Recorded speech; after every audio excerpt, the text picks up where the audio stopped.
right away I felt at ease and I felt confident and I felt as though right there and then I was going to win the Open. Well, you have been a Wilson staffer almost all your career. Yeah, pretty much. Yeah. Wilson on the bag with your win at Carnoustie as well. Yep. How did you feel going into the playoff? Well, you're obviously a little nervous. There was 3 of us in it, so and obviously going to the buggy to the 15th tee where we started. My coach, who's sadly no longer with us, Adam, he was in the buggy with me and he's chatting to me the whole time. And make sure you look at the faces of these 2 boys because he knew I was nervous because it's hard to hide that. And he knew they'd be nervous too. So that was a masterstroke because then when I looked at those 2, they looked worse than I felt. So right away I felt at ease and I felt confident and I felt as though right there and then I was going to win the Open. Even before I hit a shot, I felt on the tee, man, I'm going to be the champion.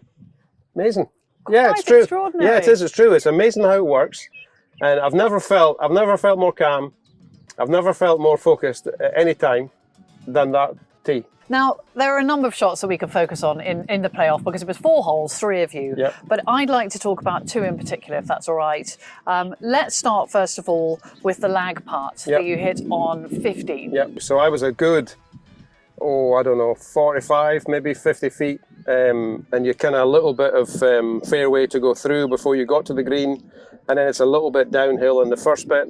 Lag putting is all about just having a distance round about the hole that you're trying to get it inside. So, I've always had 3 feet as the distance that I'm trying to get any putt from any distance. If I get it within that, then you're pretty sure you're going to 2-putt, which is all you try to do. And my first inclination as an amateur is to worry about how much of my putt is going to come out on this carpet before it hits the green, where I know it's pretty consistent. Okay. So what do you think as a pro? I mean, I would imagine you hardly think about it, do you? Well, I mean, you get to the ball and you obviously assess what's going on and the break and where it's going to come from. And I can see there's a little bit of rough the first little bit. But the ball tends to hop a little bit first, so that's taking out a little bit of that. Mm-hmm. And then I see it, a little left to right and a little back at the hole. So overall, I see the putt as opposed to, little bits and sections. So I go, it's a little left to right and down that slope and it's going to come back up at the end. So overall, I see that pretty straight.